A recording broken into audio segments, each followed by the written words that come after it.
Vaya al libro de Isaías, capítulo 55, verso 8 y verso 9, y estaremos hablando bajo el tema un Dios no convencional. En inglés sería un Dios unorthodox. Amén. Un Dios que no es ortodoxo. Así que vaya a Isaías 55, versículo 8 hasta 9.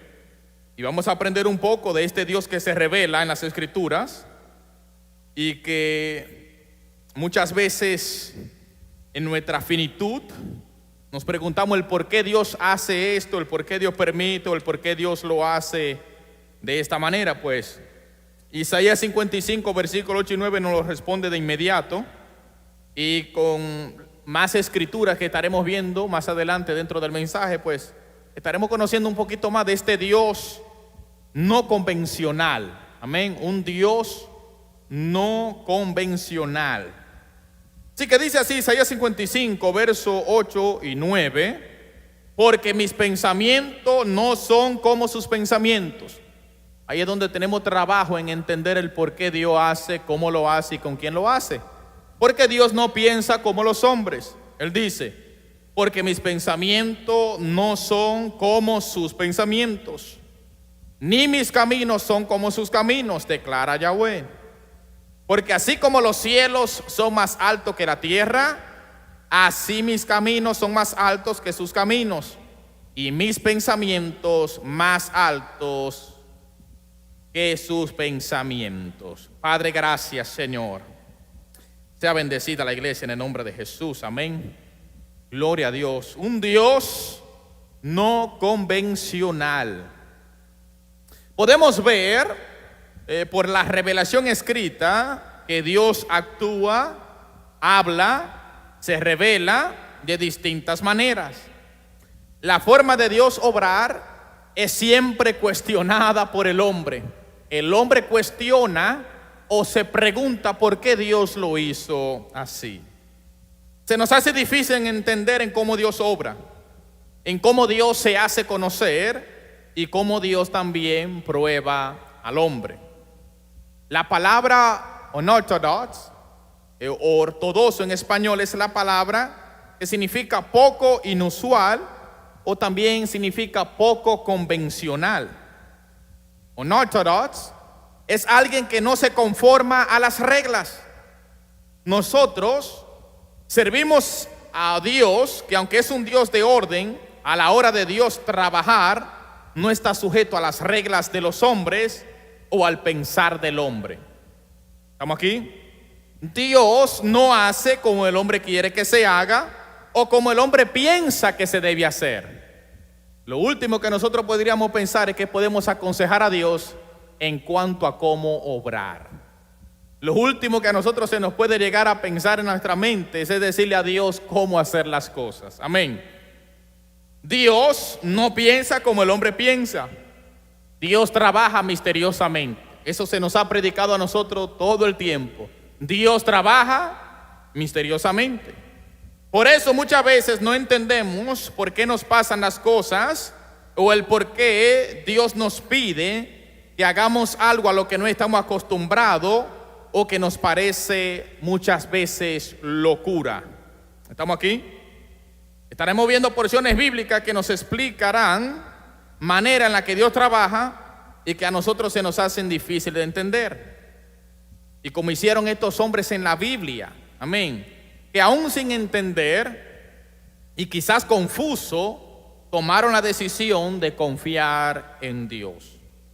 Nosotros debemos hacer lo mismo, ya que Dios sigue siendo el mismo Dios de ayer y seguirá trabajando en nosotros de manera misteriosa, que para nosotros están fuera de las reglas o del pensamiento humano. Cuando hablamos de inusual, hablamos de algo a lo que no estamos acostumbrados o algo incluso que no practicamos. Vivimos este evangelio que nos llama a hacer cosas inusuales. Entienda algo, que el mismo impío nos llama loco. El apóstol Pablo dice que para los que se pierden esto es locura, pero para nosotros lo que creemos es poder de Dios. Entonces el impío ve el evangelio como algo de locos o para locos. Amén. Estamos aquí. Aleluya. Vivimos un evangelio que nos llama a hacer cosas inusuales. Profesamos la fe en un evangelio que nos saca de nuestra área de confort. El evangelio nos acostumbra a vivir fuera del área de confort. ¿Lo ha hecho antes el evangelio? ¿Lo ha hecho con usted antes? ¿Verdad que sí? Dios es poco convencional y también lo es el evangelio y la revelación que Él nos ha dado de Él. Sabemos que nada ni nadie puede ser comparado con el Dios vivo y verdadero. Pero permítame ilustrarle esto para aumentar la idea de este mensaje. Los dioses del mundo escogerían los mejores guerreros, los hombres más sabios, los más preparados para tenerlo de su lado. Mas el Dios que se revela en la Biblia es muy diferente, pues Él tomó lo más vil y lo menospreciado para avergonzar a los sabios. Es decir, si comparamos al Dios que se revela en la Biblia con la mitología griega en cuanto a sus dioses, o los dioses egipcios, o los dioses de Centroamérica, de los aztecas, de los incas, pues ellos buscaban el guerrero más fuerte. Dios no anda buscando el guerrero más fuerte, anda buscando el guerrero que confíe en Él. O sea, es muy diferente. Dios es inusual. Cualquiera diría, yo quiero lo más fuerte de mi lado. Cualquiera diría, yo quiero lo más sabio de mi lado. Cualquiera diría, yo quiero la gente más preparada de mi lado. Dios no. A ningún hombre de lo que Dios llamó estaba preparado para lo que Dios lo llamó. Siempre la tarea, a su vista, a su pensar, era demasiado difícil. Y qué interesante que Dios ha tomado lo más vil y lo rechazado del mundo para avergonzar a los del mundo. Que aquellos que se creen sabios, Dios los avergüenza con los que no saben. Ese es Dios, un Dios no convencional. Amén. ¿Estamos aquí? Aleluya. Dios no busca el hombre más preparado o el más equipado o el más experimentado. Él busca uno que reconoce que no puede hacerlo. Dios busca el tipo de hombre que entiende, yo no puedo hacer esta tarea. Porque si el hombre entiende que la puede hacer, entonces no le daría la gloria a Dios, se la daría a sí mismo. Por eso Dios no trata con el sabio, porque ya el sabio entiende que es sabio. Por eso Dios toma el hombre del burgo, como fueron Pedro, que cuando Pedro empezó a hablar con denuedo y con sabiduría, los del concilio decían, pero no son estos hombres del burgo, es decir, son gente sin letras. Pero por la unción del Espíritu Santo, los que no tenían letra estaban hablando con denuedo y con sabiduría. Amén. Entonces vemos que Dios trabaja de esta manera. Dios no anda buscando el más experimentado. Él busca uno que reconoce, yo soy débil, yo no puedo hacerlo. Uno que reconozca, sin la ayuda de Dios yo no hubiese podido hacerlo. Dios busca hombres y mujeres que confíen en Él y que le crean. El evangelio que profesamos es muy diferente a los demás. Este evangelio nos hace un llamado a creer y a confiar, aunque el plan no tenga sentido. Tal como los planes que Dios le dio a Josué y a Gedeón. Si leemos en Josué capítulo 6, versos 3 y 5, dice: y ustedes marcharán alrededor de la ciudad una vez al día. De ese modo lo harán durante 6 días. Y 7 sacerdotes llevarán trompetas y las sonarán frente al arca. Pero al 7º día darán 7 vueltas a la ciudad, y los sacerdotes harán sonar las trompetas. Cuando ellos hagan sonar las trompetas y ustedes escuchen el sonido de ella, de la trompeta, todo el pueblo gritará en alta voz, y la muralla de la ciudad se derrumbará sobre su lugar. Enseguida subirá el pueblo, cada uno hacia el frente. Vemos aquí una estrategia de guerra no convencional. Si usted está en la ciudad de Jericó, póngase en el lugar de la gente de Jericó.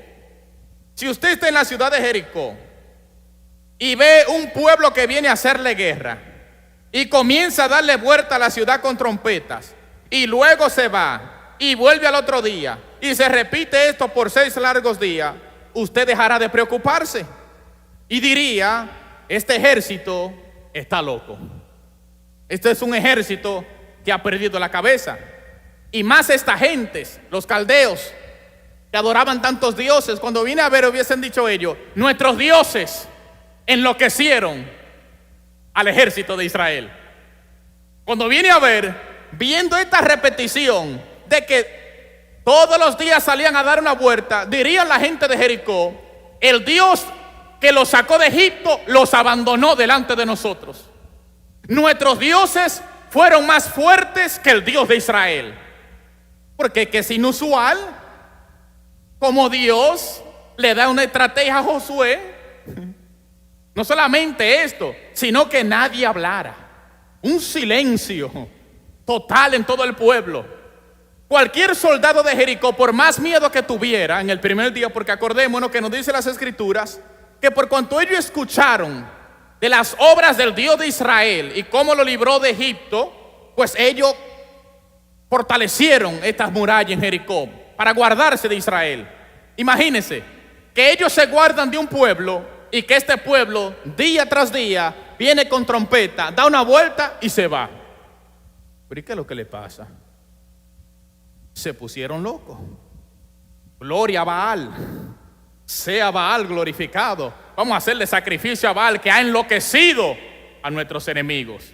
¿Usted no cree que en ese tiempo, cuando Israel le daba vueltas, esta gente no estaban haciéndole sacrificios a sus dioses? Claro, haciéndole rogativas, haciéndole oraciones para que confundiese a Israel. Amén.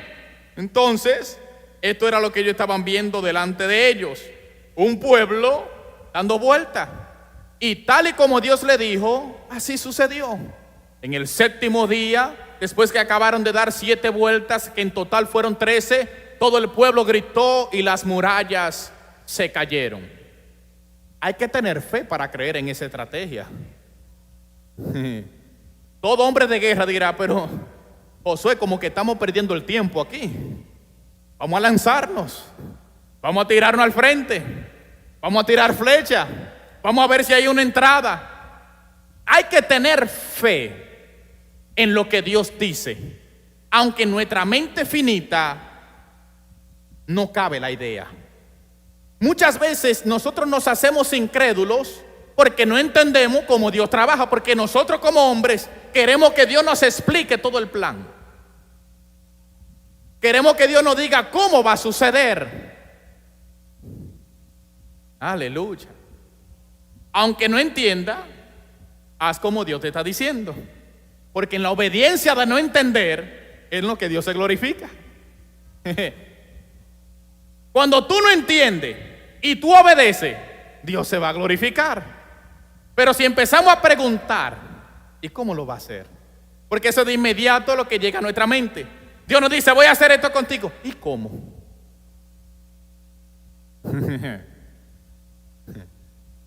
Dios habla de multiplicación y tantas otras cosas. ¿Y cómo Dios lo va a hacer? Porque yo ni trabajo tengo. Pues Dios no te pidió ni te preguntó si tenía trabajo.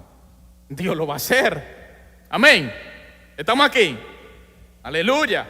Vamos a ver la otra estrategia de guerra en Jueces capítulo 7, versos 19 y 20. Dice: entonces Gedeón y los 100 hombres que lo acompañaban a la orilla del campamento, a la mitad de la vigilia, cuando apostaban los guardias, luego las 300 personas tocaron las trompetas y quebraron los cántaros, tomaron las antorchas en su izquierda y la trompeta en su derecha para tocarla, y gritaron: por la espada de Yahweh y Gedeón. Eso fue lo único que hicieron. Y los madianitas, cada uno levantó la espada contra el otro. Es inusual el plan de Dios, porque Dios está mandando 300 hombres a pelear contra 130,000 hombres. 300 contra 130,000, como que la matemática no concuerda. Una estrategia poco inusual. Es decir, si vamos a guerra, necesitamos el mayor número de personas. Cuando Dios te va a dar la victoria, solamente necesita 2 o 3 que le crean. No se trata de multitudes que le crean. Donde hay 2 o 3 en su nombre, ahí Él está para bendecir. Ahí Él está para glorificarse. No se trata de la multitud. Se trata de 300 locos que digan: yo le creo a Dios. Se trata de 10 que le digan: yo le creo a Él. El plan no me parece, pero Él es Dios. ¿Quién soy yo? Aleluya. Gloria a Dios. 300 hombres para un ejército de 130,000 hombres. Ambos planes, lo que hemos mencionado, podríamos decir que humanamente son planes para reírse, hacer el ridículo antes de morir en la batalla. Pero esta es nuestra manera de pensar. La manera de pensar de Dios es demasiado profunda. Como nos dice Romanos 11:33. Oh profundidad de la riqueza, la sabiduría y el conocimiento de Dios, porque nadie ha explorado sus juicios y sus caminos son inescrutables. Esa palabra inescrutable significa que no se puede saber ni averiguar. La sabiduría de Dios es demasiado grande, es demasiado extensa. Conocemos la sabiduría de Dios, lo que Él ha permitido que se conozca de Él. La manera de pensar del hombre ante estas y otras estrategias que se nos revelan en la Biblia es: esto no funcionará. Así no se puede. Vamos a fracasar. Nos va a ir mal. Estos son los pensamientos de un incrédulo. Y Dios no nos ha llamado a que seamos incrédulos. Dios nos ha llamado a creer aunque no entendamos. Estamos llamados a vivir por fe, no por vista. No es lo que tú estás viendo. Créele a Dios. Él es todopoderoso. Si Él dio ese plan, cree en ese plan. Aunque en tu cabeza chiquitica tú digas: wow, pero Dios me dio este plan fue para que yo me muera en el camino. Muchas veces Dios hablará y usted entenderá que Dios lo está entregando en la mano de sus enemigos, cuando en realidad Dios está entregando tus enemigos en tus manos. 300 hombres contra 130,000 hombres. Gedeón, van muchos hombres contigo. Pero Señor, desde que empezamos venimos siendo pocos comparado a ellos. Gedeón son demasiados. Aleluya. Hay que creerle a Dios, aunque el plan en nuestra mente sea un plan que parezca fracasar. Eso es lo que muchas veces pensamos. En otras palabras, muy pocas veces las cosas no van a salir como las pensamos. Por lo tanto, tenemos que confiar en Dios. Porque a veces cuando nosotros creemos que tenemos la mejor estrategia, nos va mal. Cuando nosotros somos los que hacemos la estrategia de pleito, de combate, nos va mal. Malgastamos nuestro esfuerzo y malgastamos nuestros recursos. Pero cuando lo hacemos con el plan de Dios, aunque nos parezca locura, es el plan que funciona. Aleluya. A veces malgastamos esfuerzos y recursos en una estrategia humana. No es como tú piensas. No es como tú crees que te va a ir mejor. Hay caminos que al hombre le parecen y al final son ¿qué? No te dejes llevar por lo que tú estás pensando. Tu estrategia siempre te va a hacer quedar mal.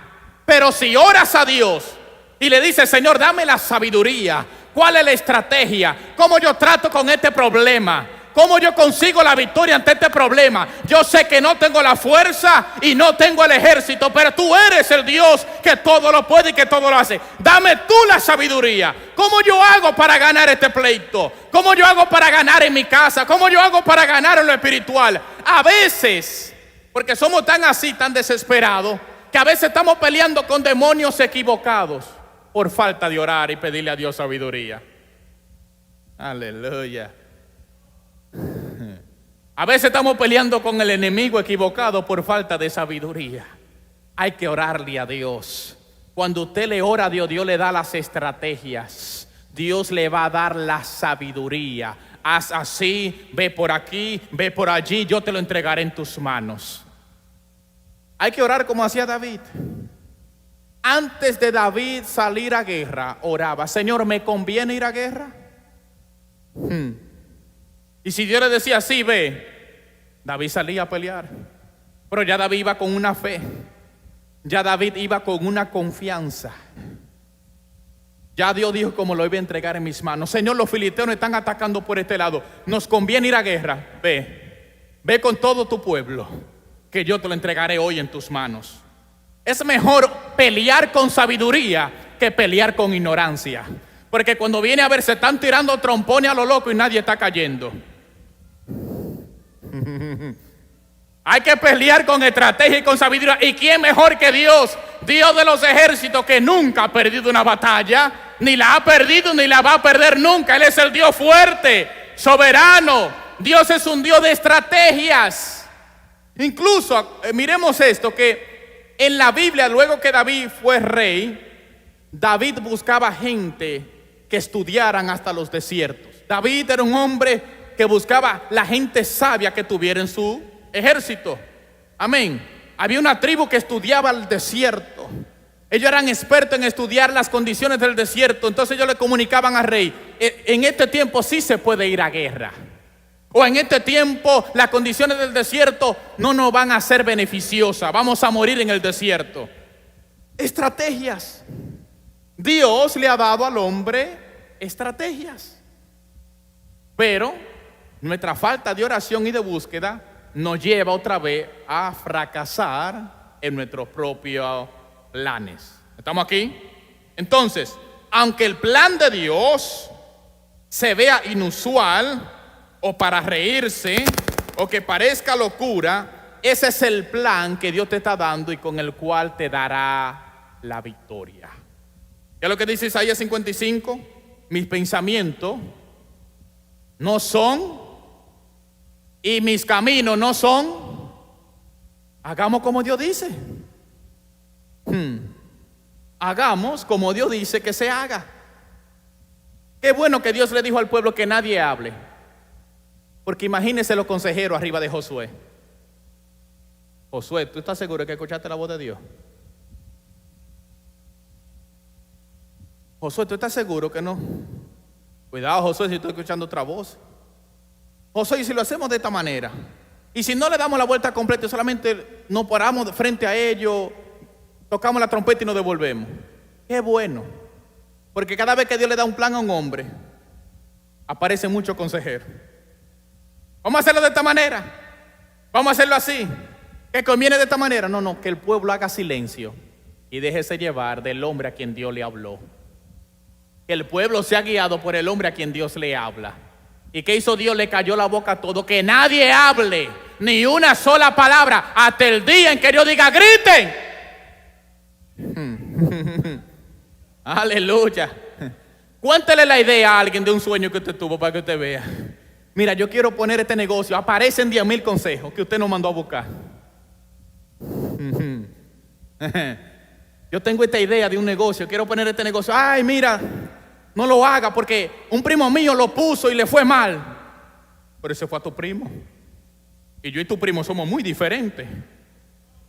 Yo te estoy diciendo a ti que yo tengo un sueño, tengo una meta, pero aparecen miles de consejos que usted nunca pidió. Por eso usted haga cosas calladito. Haga todo en silencio. No hay que estarle contando a todo el mundo sus planes. Usted y Dios.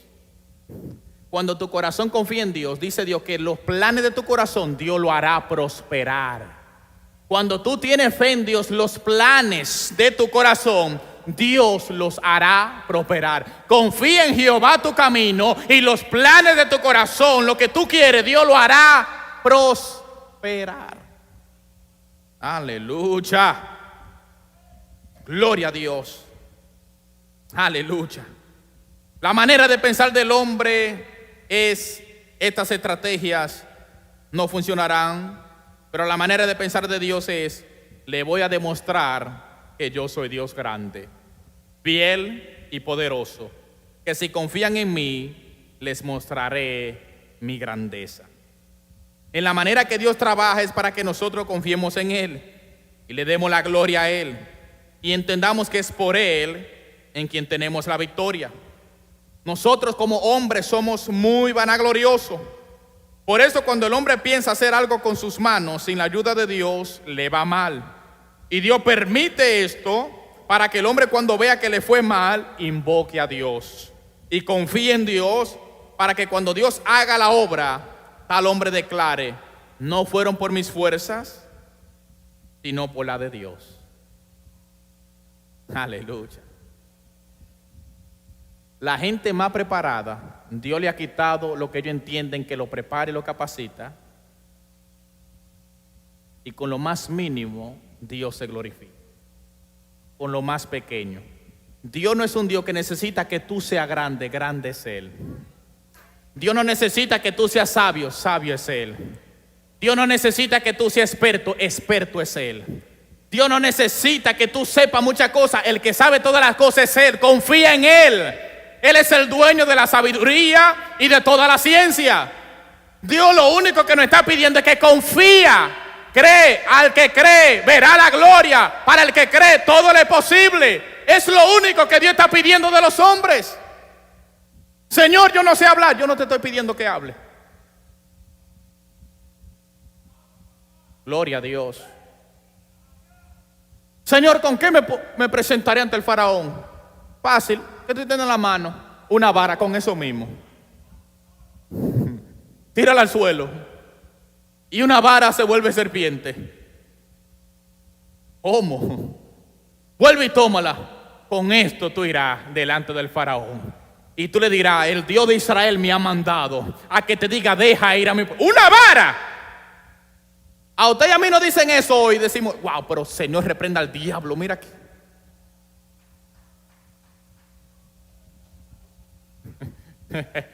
Una vara. Yo voy a ir delante del faraón con una vara. Dile que te queda al lado: no es la vara, es la fe. No es la vara, es la fe. No es el grito, es la obediencia. Padre eterno, hay que creer en lo que Dios te está diciendo. Hazlo como yo te digo. Santo Dios de gloria. Porque eso fue lo que pasó con Gedeón. Una antorcha en una mano, tocando trompeta con la otra, rompiendo los tarros. Cuando los madianitas escucharon esto, dijeron: viene un ejército de 300,000. Los 300 lo multiplicaron, se pusieron locos, se confundieron y empezaron ellos mismos a correr y a matarse entre ellos mismos. La estrategia de Dios siempre te dará la victoria. La que siempre te va a hacer quedar mal es tu manera de hacer las cosas. Y mientras tú quieras seguir haciendo las cosas a tu manera, seguirás tropezando en el mismo. Aleluya. Oh, gloria a Dios. Un Dios inusual, que no es convencional.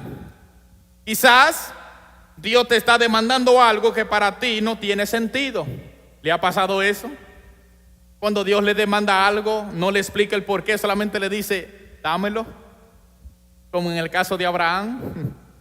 Génesis capítulo 21, nace Isaac.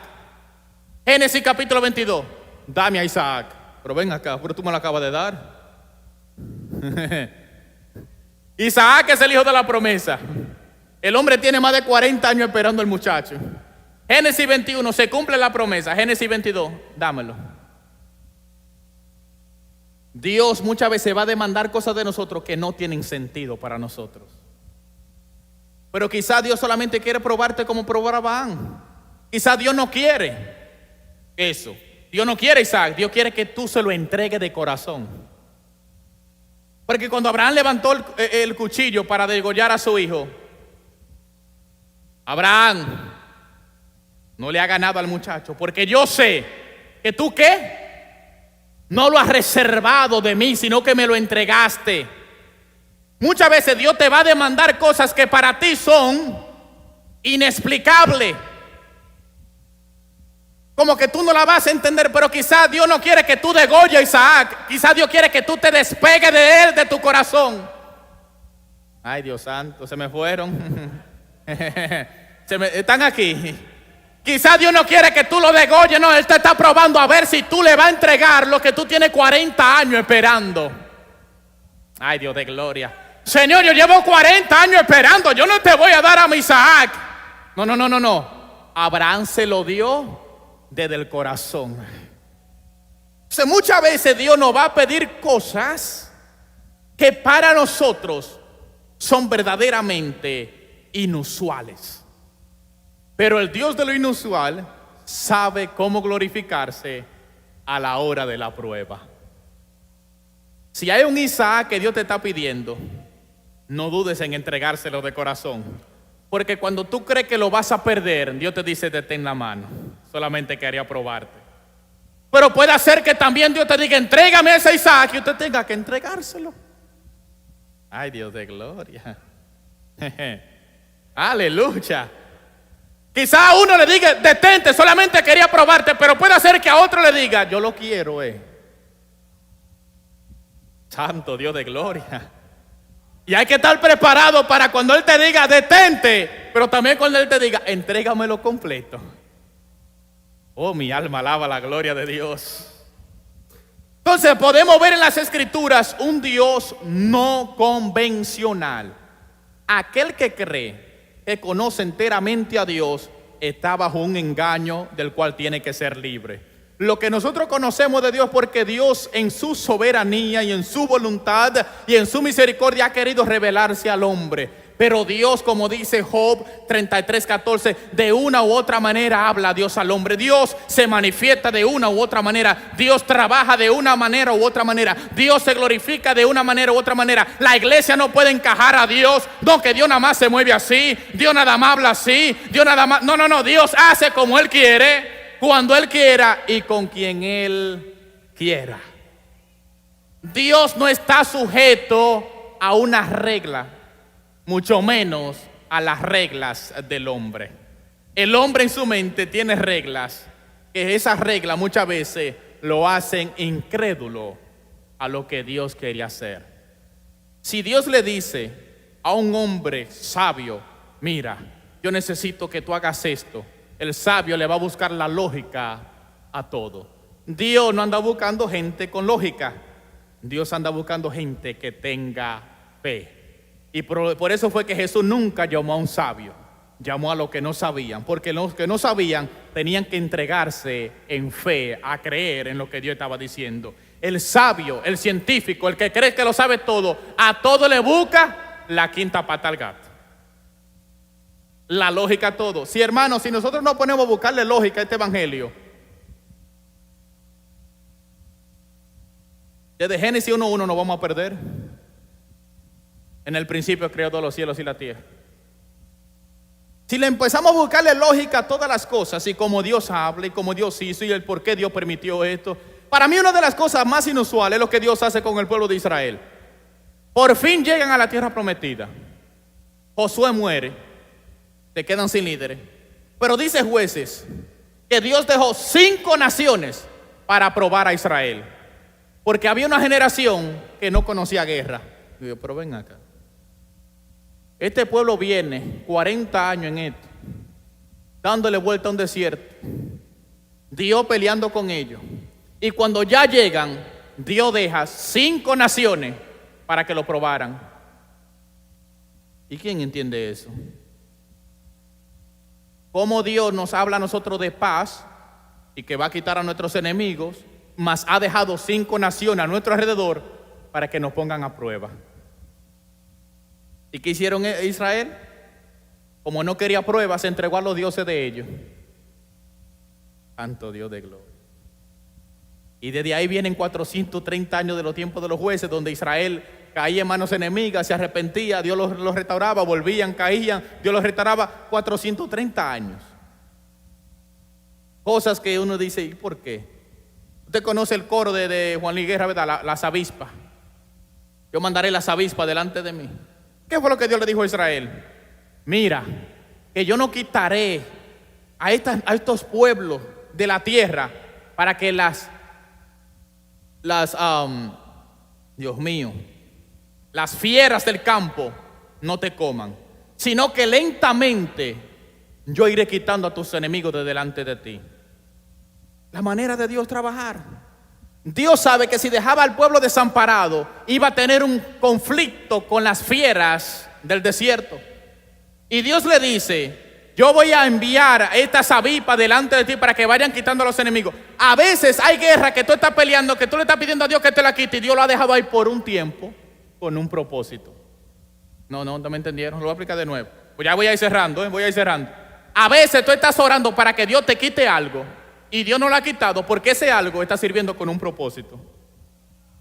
Dios dejó las naciones enemigas en el desierto para que no fuera solamente Israel solo en el desierto, sino que los otros pueblos pelearan las fieras que iban a atacar a Israel.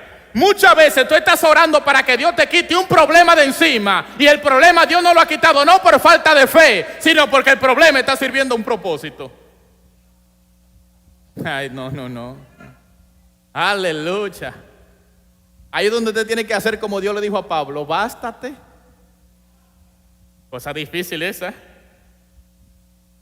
Pero Pablo, ¿qué es lo que dice Pablo? Oré 3 veces por esto, y a la tercera vez me dijo: bástate mi gracia. Hermano, no aparece un versículo más de Pablo orando por lo mismo. Pablo entendió. Esta aflicción Dios no me la va a quitar. Este aguijón en la carne Dios no me lo va a quitar. Hermano, hay aguijones en la carne que están ahí sirviendo un propósito. Y acuérdense por qué vino el aguijón: para que yo no me enalteciere a causa de las revelaciones que recibía. Ese aguijón tenía que ser parte de la vida de Pablo. He enviado un aguijón a mí para que me abofetee por causa de las revelaciones que he recibido. Hay aguijones que Dios lo quitará, y hay aguijones que usted tendrá que aprender a vivir con ellos. Esa es la parte que no nos gusta. Señor, ¿por qué yo?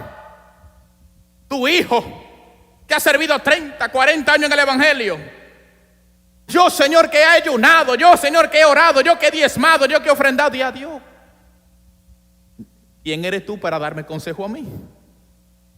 Entonces, hay aguijones que Dios lo pone por un tiempo, y hay aguijones con el cual el creyente tiene que aprender a vivir con ellos.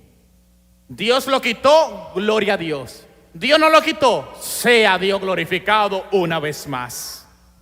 El creyente tiene que aprender a vivir con lo que Dios le está dando a vivir. No todo es una guerra espiritual, no todo es por causa del pecado, no todo es porque Dios te quiere hacer a la guerra, no, es que, hermano, iglesia, hay aguijones que están ahí por un propósito.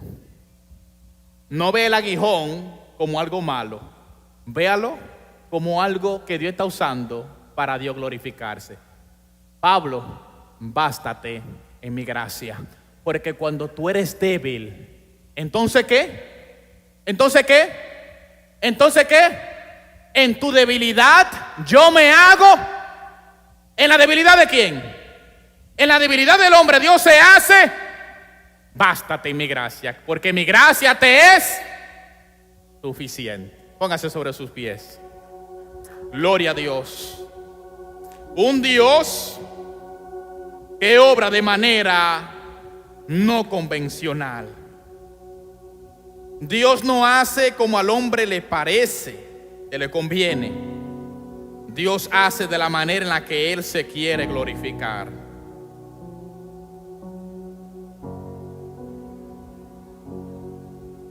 Nadie puede decirle a Dios: ¿qué hace? Nadie puede decirle a Dios: ¿por qué lo hace de esta manera? Hay que creerle a Dios. Hay que creer en su plan.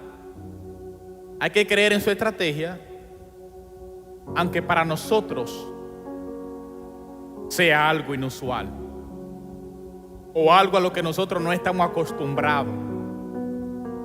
Y muchas veces en este evangelio el Señor nos va a pedir cosas que nosotros diríamos: ¿por qué a mí? ¿Por qué yo? Señor muchas veces nos probará de manera que no entenderemos. Él es Dios, y si en algo tenemos que confiar es que su voluntad es buena, agradable y perfecta. Si en algo tenemos que confiar es en lo que Dios le dijo a su pueblo Israel. Mi plan no es para destrucción. Mi plan es para prosperar. Mi plan no es malo. Mi plan es bueno. Y en que en el momento no entendamos el porqué de las cosas, creamos que el plan de Dios es mucho mejor que el plan que yo tenía en mente y en corazón. El plan de Dios por siempre va a ir encima y será mucho mejor que el plan que yo he trazado delante de mí. Porque puede hacer que el plan que yo he trazado delante de mí me lleve a perdición y me aparte del Señor. Pero el plan de Dios, con muchas curvas y a veces con oposición, es el plan que Dios ha de usar para que mi fe, que era pequeña, se haga grande. Para eso es que somos probados, para que la fe que es pequeña en nosotros se haga grande. Eterno Dios de gloria, oramos, Señor, en tu nombre. Te pedimos, Señor, a que nos dé fe. Aumenta nuestra fe, Señor. Aumenta nuestra fe para creer cuando no entendemos lo que tú estás haciendo. Aumenta nuestra fe para no dudar, Señor Dios mío, en la temporada en la cual estamos siendo probados. Señor, danos las fuerzas. Danos las fuerzas para esos días, Señor, que no entendemos lo que nos pasa, el porqué. Danos la fuerza y danos la fe, Señor Dios mío, para esos días donde no cabe en nuestra mente lo que está pasando con nosotros, o nuestros hijos, o en la nación, o en lo social, en lo político, en lo económico. Señor, danos fe para creer en que tú tienes el control de todas las cosas, que nada se ha salido de tu mano, que creamos y tengamos la fe en un Dios que trabaja no convencionalmente, y saber que tú sabes lo que haces, Señor. Danos fe para creer en las estrategias que tú nos das, aunque en nuestra mente nos parezcan locuras, Señor. Danos fe para creer en el plan cuando tú nos dices: dale vuelta a tu casa. Que nosotros tengamos la fe para creer si tú nos dices: dale vueltas a tus casas y declara esta palabra, que lo hagamos con fe, conforme a lo que tu Espíritu nos revele, Señor. Ayúdanos a tener fe, Señor. Ayúdanos a tener fe. Aleluya, porque si tú dices: aleluya, esta enfermedad no es para muerte, que creamos aunque el médico diga: esto es para muerte. Porque también se dijo así de Lázaro: Lázaro está enfermo, y Jesucristo dijo: esta enfermedad no es para muerte, sino para Dios glorificarse. Y aunque se le avisó con tiempo para Dios glorificarse, llegó al cuarto día. Aleluya. Se le avisó con tiempo. En el primer día que se enfermó le avisaron: Señor, tu amigo Lázaro está enfermo de muerte. Pero él no fue cuando el hombre quiso que él fuera. Él fue en el día que Dios quería glorificarse. Él no fue cuando el hombre quiso que él fuera. Él fue en el día que Dios quería glorificarse. Él no fue en el día 1, Él no fue en el día 2, Él no fue en el día 3, Él fue en el cuarto día para decir: yo soy la resurrección, yo soy el que da vida a lo que está muerto, yo soy el que levanto al que ya hiede, yo soy el que levanto al que ya hiede, al que ya tiene 4 días de muertos. Gloria a Dios. Gloria a Dios. Él hace como Él quiere, cuando Él quiere, en el tiempo que Él quiera. Aleluya. Él no llegó tarde donde Lázaro. Él llegó en el día que Dios quería glorificarse. Él no llegó tarde a donde la hija de Jairo. No. Él llegó en el día, la hora y el momento en que él debía de glorificarse y decirle a aquella que dormía: Talita cumi, a ti te digo, niña, levántate. Oh, gloria a Dios. Él llega cuando a ti te dicen: ya no le moleste porque ya murió.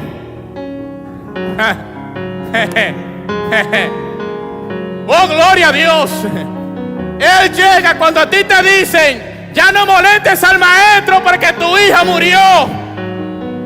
Oh, Dios de gloria. Créele a Dios cuando te digan: ya no hay más nada que hacer.